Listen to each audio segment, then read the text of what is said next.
When you are sitting in front of your computer, for most programs you will find the main menu here, on the top of your screen. Depending on which program you are interfacing with, each of these menu options will get more specific to what the program does. So in our case, we will find a lot of options under these menu items that are specific to image editing and manipulation. There are a few menu items that are common among most programs, which you must have encountered before, File and Edit being the most common ones.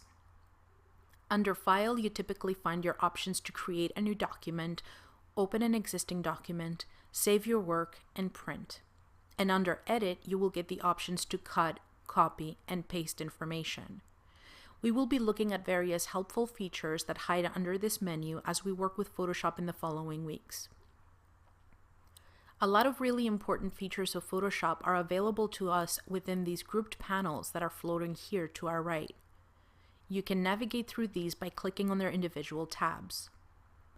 These panels offer various options either in their bottom bar or under a contextual menu, which you can open by clicking on this arrow on the top right corner of the panel.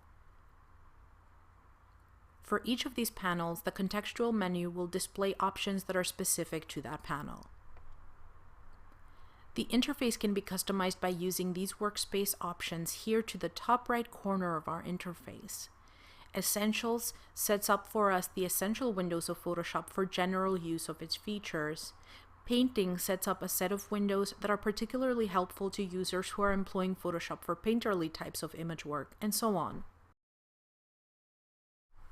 These workspaces are also available on our main menu under Window. You can always manually move around the various panels by clicking on their top bar and dragging them around the screen. You can resize them by clicking, holding, and dragging the bottom right corner of each window. And you can bring them back into their original space by dragging them and letting them go when the area has been highlighted in blue.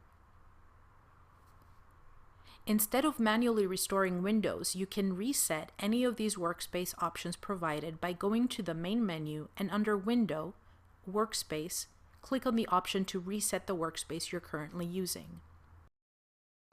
A really important element of the Photoshop interface is the Toolbox, which is by default located to the left side of your screen.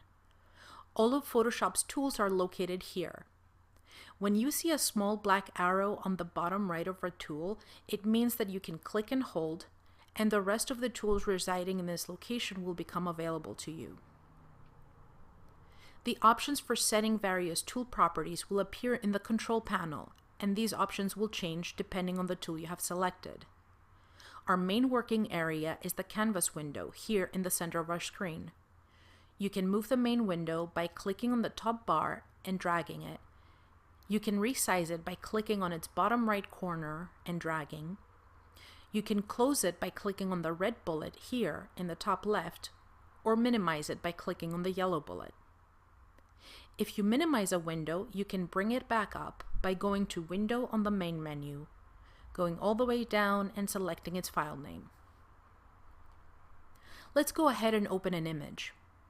We go to the main menu and under File, select Open. I will locate my exercise file folder and this poster document I prepared earlier. Our window now contains two tabs, one for each of the documents that are currently open. If you wish to separate them, you will need to click on one of the tabs and drag it outside of the window it is occupying.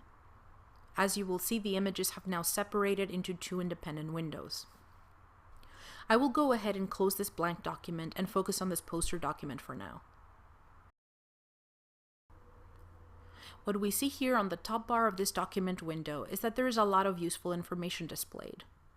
The name of the file, poster, followed by its extension, .psd, which indicates that this is a Photoshop document.